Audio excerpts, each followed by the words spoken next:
was 6. My babysitter was murdered. And they never caught him? Justice was done. Wanna play? Here we are at the finish line of Chucky movies. Cult of Chucky is written and directed by Don Mancini once again. And it stars, of course, Fiona Dorff once again, Alex Vincent once again, Michael Thurber, Jennifer Tilly, and, of course, Brad Dourif as the voice of Chucky. The movie is a sequel to Curse of Chucky, and this time around, Fiona Dorff, who, is back in she's in a insane asylum from the last movie because she's convicted of killing her family, even though she didn't. It was Chucky that did it. She's convicted of it because, and then she claims a doll did it, which nobody believes her because, obviously. And then so she goes to the insane asylum, and she's convinced that her family, that she's the one that did kill her family and everything. And, of course, she believes that up until, she starts seeing Chucky again. And then, of course, she's like, oh, no, I'm not crazy. And I kind of like the idea that, okay, yes, she believes that she's the one that did it. But then again, then she starts to snap out of it, like, oh, I'm not crazy. And I kind of like that aspect of it. And I'm like, all right, yeah, I can get behind that. Because, some movies you're like, oh, I'm just pretending like I'm not crazy. But, I like that idea of it. I like the idea of that. And I also like that, the movie is set in, like, a insane asylum. I'm like, oh, that's pretty neat. It's not set, like, in another house movie. Or it's not set, like, in a military school. I kind of like that it's set in a insane asylum because you can play with that psychological aspect around. And, like, the way John Mancini said he approached it was One Flew Under the Cuckoo's Nest, which, ironically, Brad Dourif did co-star in. One Flew Under the Cuckoo's Nest with slashers in it. That's how he approached it. And this movie took a while to get made because Don Mancini was working on a TV show called Hannibal, which he did, in fact, reference in the movie itself. Yeah, it's in there. He references it. Listen to you. You sound like Hannibal Lecter. Can't believe they canceled that show. Did you see that? Did you see that? Okay, yeah. He references that in the movie. And it's unbelievable because what happened was he worked on the show, and then, of course, it got canceled after season 3 because even though it was getting great reviews, great praise from fans and everybody, it wasn't like it was getting lots of pirated, and it was like nobody was really watching it on basic cable, mainly because cable is dead, and nobody really watches it. Which I think, honestly, when it was on Netflix, it was in the top 10 Netflix when it first started. Hannibal's a great show. I mean, it's not on Netflix anymore, but it was so good. I rewatched. I own all the set on DVD, and I watched it on Netflix again. I love it on Netflix, and it was so good. Hannibal's such a great show. If you've ever seen it, it's only 3 seasons, and the way it ends. It does end on such a note to where you don't have to, it doesn't continue. It kind of doesn't, it kind of ends on a cliffhanger, but not really. It kind of feels like it could resolve itself. If you just imagine, okay, that's how it ended, it really ends well. Because if that's the arc from the first season to 3, it kind of feels like a 3-part movie. And yeah, if they ever want to do another one, they could, but I feel like it kind of resolves itself in a way because you can just say this person died, and that's how it ends. And all right, yeah, that's a satisfying ending. I mean, I love that show. Season 2 finale is phenomenal, and I like season 3's because they do they kind of do the first book. They kind of do the 2 of the 3 out of the 5 books. So they couldn't do Silence of the Lambs, but they did Red Dragon, and they did a little bit of Hannibal Rising and a little bit of Hannibal in the book. And so I really like that. I really like that they did that in the seasons. And I just kind of wish they would have done Silence of the Lambs.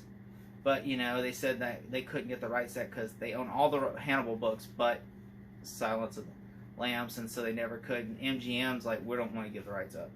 We're going to do our own thing. And they're like, look, we can let you, if you want to do a Clarice show, we'll put Hannibal in there. You'll give you that. No, we don't think we need Hannibal for the show. Really, but yeah, I'm sorry. That's my thing about Hannibal. I love Hannibal. It's such a great show.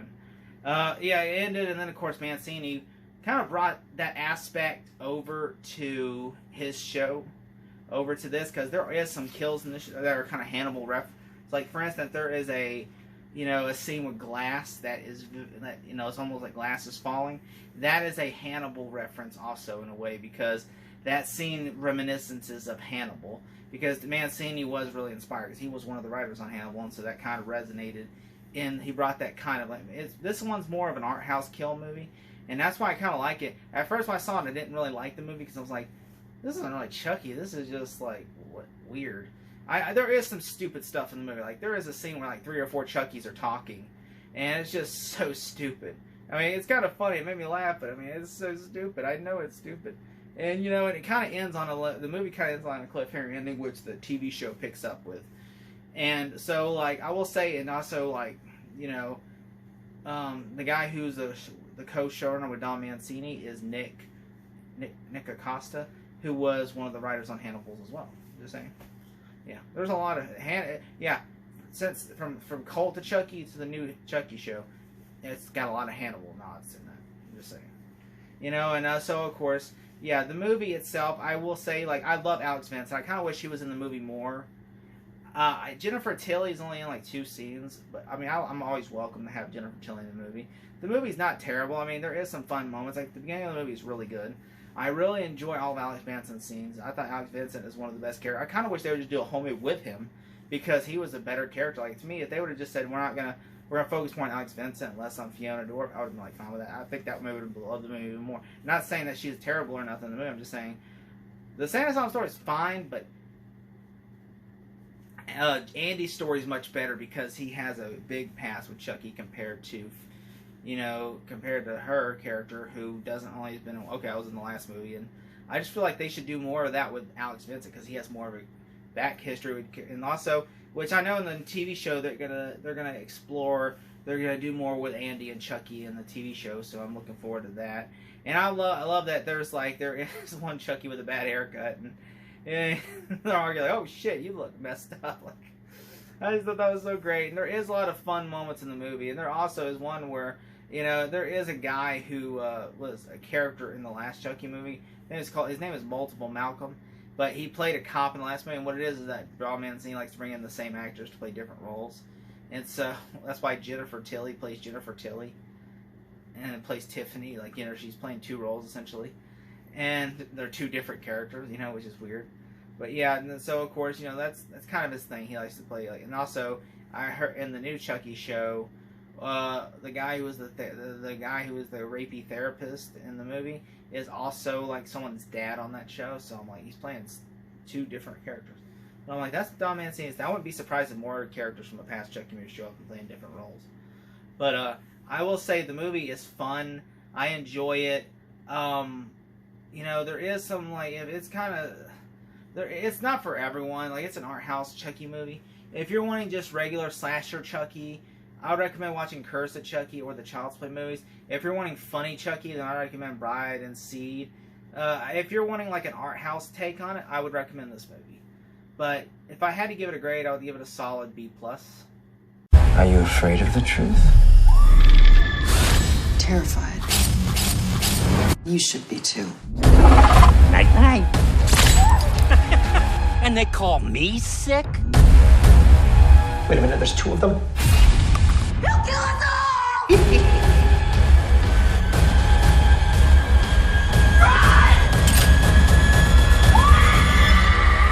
A true classic never goes out of style.